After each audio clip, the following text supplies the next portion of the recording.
ಗೊತ್ತಿರುವ ನಿಮ್ ಯಾರು ಒಂದು ಕೆಲಸ ಅಂತ ಇಲ್ಲ, ಒಂದು ಕಾರ್ಯ ಅಂತ ಇಲ್ಲ, ಸಂಪಾದನೆ ಅಂದ್ರೆ ಏನು ಅಂತ ಮೊದಲೇ ಗೊತ್ತಿಲ್ಲ ಅಂತದ್ರಲ್ಲಿ ಹಾಕಿದ್ನ ತಿನ್ಕೊಂಡು ಬಿದ್ದಿರೋದು ಬಿಡ್ಬಿಟ್ಟು ಅಧಿಕಾರದ ಬಗ್ಗೆ ಮಾತಾಡ್ತಿರಲ್ಲ. ನಿಮ್ಮ ಜನ್ಮಕ್ಕೆ ನಾಚಿಕೆ ಆಗಲ್ವೇನ್ರಿ? ಹಂಗಮ್ಮ ಒಳ್ಳಿ ಮಾಡ್ದೆಲ್ಲ ಮಾಡ್ಬಿಟ್ಟು ತೆರೆ ಬೇರೆ ಮುಚ್ಕೋತೀರಾ? ಯಾರಳೆ ನಾವ್ ಯಾರಳೆ ಗಂಡಗಳೇ ಉಳಿಸಿದ ಕಟ್ಟ ಕಟ್ಟ ತುಂಡು ಈ ಮನೆ ಯಜಮಾನ ಅದ್ಮೇಲೆ ಎಲ್ಲ ಅಧಿಕಾರನೂ ನಮ್ಮ ಕೈನಲ್ಲೇ ಇರುತ್ತೆ. ನೀವೇ ನಮಗೆ ಶಬಾಷ್ಗಿರಿ ಕೊಡುದು, ನಾವು ಸಿಡಿದಾಗ್ಲೆಲ್ಲ ಸಾಮಾನ್ಯವಾಗಿ ಇವೆಲ್ಲಾಗೆ ಇರುತ್ತೆ ಕಣ್ರಿ. ಅಭಿ ಏನಂದ್ರೆ ಎಲ್ಲರ ಜುಟ್ಟು ನಿಮ್ ಕೈಯಲ್ಲೇ ಇದ್ಯಾ? ಮತ್ತಿನೇನ್ರೆ ಆದ್ರೆ ನಿಮ್ ಜುಟ್ಟು ಸೀಲಿಂಗ್ ತನಕ ತಗ್ಲಾಕೊಂಡ್ಬಿಟ್ಟಿದೆ. ಹೌದಾ? ಎಲ್ಲಪ್ಪ ಒಂದು ಇದನ್ನ ತಗೊಂಡ್ ಹೋಗಿ ನನ್ ಬಾರ್ಡರ್ ಬಲ್ಲಿ ಲಾಕ್ ಮಾಡೋ.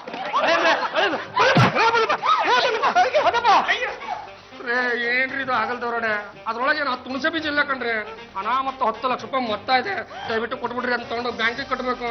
ದೊಡ್ಡದಾಗಿ ಎಲ್ಲರ ಜುಟ್ಟು ನಿಮ್ ಕೈಯಲ್ಲಿದೆ ಅಂತ ಕೊಚ್ಕೋತಾ ಇದ್ರಿ, ಅವ್ರ ಜುಟ್ಟು ಹಾಳಾಗಿ ಹೋಗ್ಲಿ, ನಿಮ್ಮ ಜುಟ್ಟು ನಿಮ್ ಕೈಯಲ್ಲೇ ಇದ್ರೆ ಆ ಮನಿನ ತಗೊಳ್ಳಿ ನೋಡೋಣ. ಅಮ್ಮಾಗಿ ಮಗ ಮಾಸ ಯಾವ್ದಿದು ಪಚ್ಚಡಿ ಮುಖ? ಪ್ರೊಫೆಸರ್ ಪುಂಗ. Please come come come come come come ಕೂತ್ಕೊಳ್ಳಿ. ಮಾಚ ಮಗಿ ಮಗ ಮಾಚ ಬಳ್ಳು ಯಾಲೇ ಇದು ಎಡಿಬಿಡಂಗಿ? ಎಡಿಬಿಡಂಗಿ ಅಲ್ಲಮ್ಮ, ಪ್ರೊಫೆಸರ್ ಮಂಗ. ಐ ಆಮ್ ನಾಟ್ ಮಂಗ, ಪ್ರೊಫೆಸರ್ ಪುಂಗ. ಅದು ಭಾರತದಲ್ಲಿ ಚಿಕ್ಕಪಟ್ಟಿ ನೀತಿ ಇದೆ ಅಂದರೆ ಅರ್ಥ ಆಗಿಲ್ಲಲ್ಲ, ಪ್ರೀತಿ ಹೇಳ್ತೇನೆ. ಹಿಂದಿನ ಕಾಲದಲ್ಲಿ ಜನಗಳು ನಮ್ಮ ಹತ್ರ ಇರುವ ಒಡವೆ ಚಿನ್ನನೆಲ್ಲ ನೆಲನ ಬಗ್ದ್ಬಿಟ್ಟು ಅದರಲ್ಲಿ ಮುಚ್ಚಿಡ್ತಾ ಇದ್ರು. ಯಾಕೆಂದರೆ ಅದಕ್ಕಿಂತ ಚಪ್ಪಟಿ ಜಾಗ ಬೇರೆ ಇಲ್ಲ. ಇದು ಗಂಡಿಗಲ್ಲಿದ್ದು ಒಂದು ಸುತ್ತು ಮನೆ, ಇದರ ಯಜಮಾನ ಕಟ್ಟ ಕಡಿತುಂಡು. Exactly, how do you know? I know all Indian ತುಂಡ್ಸ್. ಇದರಲ್ಲಿ ಏನು ಚಾರಾಂಶ ಇದೆ ಅಂದ್ರೆ, ನಿಮ್ಮ ಗಂಡುಗಲಿ ವಂಶದ ಒಡವೆಗಳನ್ನೆಲ್ಲ ಒಂದು ಕಡೆ ನಿಮ್ಮ ಹಿರಿಯರು ಊತು ಮುಚ್ಚಿಟ್ಟಿದ್ದಾರೆ. ಈಗ ನೀವು ನನಗೆ ಒಂದು 10 ಲಕ್ಷ ರೂಪಾಯಿ ಒಡವೆನೆ ಕೊಟ್ಟುಬಿಡಿ, ಅದನ್ನ ನಾನು ನೆಲದಲ್ಲಿ ಊತು ಇಟ್ಟು ಬಿಡ್ತೇನೆ. ಅದು ಅಕ್ಕಪಕ್ಕದ ಮನೆಯ ಅಕ್ಕಪಕ್ಕದ ಜಮೀನನ್ನ ಎಲ್ಲ ಚಿನ್ನನು ಹಂಗಂಗೆ ಸೆಳ್ಕೊಂಡು ಬಿಡುತ್ತೆ. ಅದು ಕ್ಷಯ ಹೊತ್ತಿನಲ್ಲಿ ನೀವು ಯಾರು ಅಲ್ಲಿ ನಿಂತ್ಕೋಬೇಡಿ. ಇದ್ರೇನಾಗುತ್ತೆ? ನೀವು ಹಾಕೊಂಡಿರ್ತಿರಲ್ಲ ಅಲ್ಲಿ ಇಲ್ಲಿ ಒಡವೆ ಚಿನ್ನ, ಅದನ್ನು ಕೂಡ ಎಳ್ಕೊಂಡ್ಬಿಡ್ತದೆ. ಏನ್ ಜಾಜಿ ಅವ್ರೆ, ಮಸಾಲ ದೋಸೆಗೆ ದುಡ್ಡು ಕೊಡ್ತೀರಾ? ಮಸಾಲ ದೋಸೆ ಏನು? ಮಸಾಲ ದೋಸೆ ಹೋಟ್ಲೆ ಓಪನ್ ಮಾಡ್ಬೋದು. ನಾವು ಮಿಸ್ಟರ್ ಪುಂಗಾಗೆ 10 ಲಕ್ಷ ಚಿನ್ನ ಕೊಟ್ರೆ ಅವರು ಅದಕ್ಕೆ ಮ್ಯಾಗ್ನೆಟಿಕ್ ಪವರ್ ತುಂಬಿಸಿ ಎಲ್ಲಾ ಕಡೆಯಿಂದಲೂ ಚಿನ್ನನ ಅಟ್ರಾಕ್ಟ್ ಮಾಡಿಸ್ತಾರೆ. ನಮ್ಮ ಹತ್ರ 10 ಲಕ್ಷ ರೂಪಾಯಿ ಚಿನ್ನ ಏನಿದೆ? ಚಿನ್ನ ಇಲ್ದಿದ್ರೆ ಏನಂತೋ ಕ್ಯಾಶ್ ಇದೆಯಲ್ಲ. ಹತ್ರ ಹೊಡೆದಿದ್ದ ಮಗ ಮಾಸ.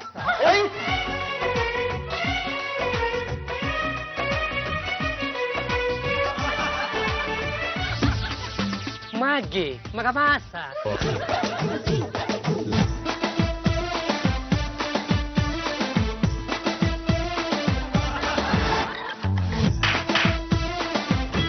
ಪ್ರೊಫೆಸರ್ ಪುಂಗ ಅಂದ್ರೆ ನೀವೇನಾ? ಹೌದು, ನಾನೇ ಪ್ರೊಫೆಸರ್ ಪುಂಗ. ನೋಡಿ ತುಂಬಾ ಸಂತೋಷ ಆಯ್ತು. ಸ್ವಲ್ಪ ನನ್ನ ಜೊತೆ ಬರ್ತೀರಾ? ಎಲ್ಲಿಗೆ? ಇಲ್ಲಿ ನಮ್ ಸಾಹೇಬ್ರೊಬ್ರು ಕಾಯ್ತಾ ಇದ್ದಾರೆ, ಅದಕ್ಕೆ ಬನ್ನಿ. ಇವರೇ ನಮ್ಮ ಅಣ್ಣ ಡಾನ್. ಅಣ್ಣ ಬಂದ? ಅಲ್ಲ, ಡಾನ್ ದೇವರಾಜ್. ಮಿಸ್ಟರ್ ಪುಂಗಿ. ಪುಂಗ ಪುಂಗ ಪುಂಗ, ನಿನ್ನ ನೋಡಿ ಬಹಳ ಖುಷಿ ಆಯ್ತು.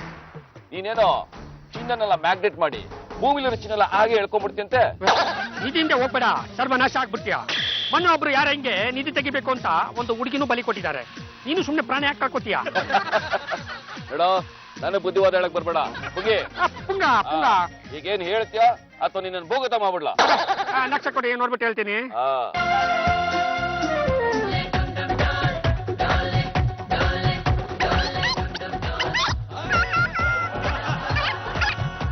ಮಿಸ್ಟರ್ ಟಿಡಿ, ಇಲ್ಲಿ ಇವನ್ ಕೈಯಿಂದ ಆಗಸು ನಿಧಿ ಸಿಗುತ್ತೆ.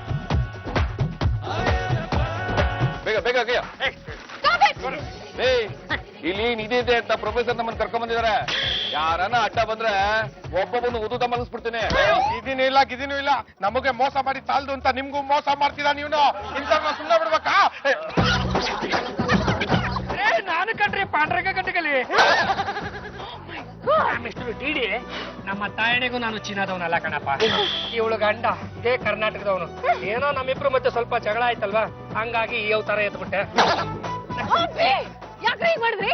ಮತ್ತೇನಂದ್ರೆ ಒಂದಲ್ಲ ಎರಡಲ್ಲ ಮತ್ತು 10 ಲಕ್ಷ ರೂಪಾಯಿ ಕಿತ್ಕೊಂಡ್ಬಿಟ್ರಲ್ಲ, ನೀವು ಹೆಂಗಾರ ಮಾಡಿ ಬುದ್ಧಿ ಕಲಿಸ್ಬೇಕು ಅಂತ ನಾನು ಈ ಅವತಾರ ಎತ್ಬಿಟ್ಟೆ. ಇಲ್ಲಿಟ್ಟಿದ್ ಒಡವೆಗಳೆಲ್ಲ ಏನಾಯ್ತು? ಬ್ಯಾಂಕಲ್ಲಿ ಇಟ್ಟಾಯ್ತು.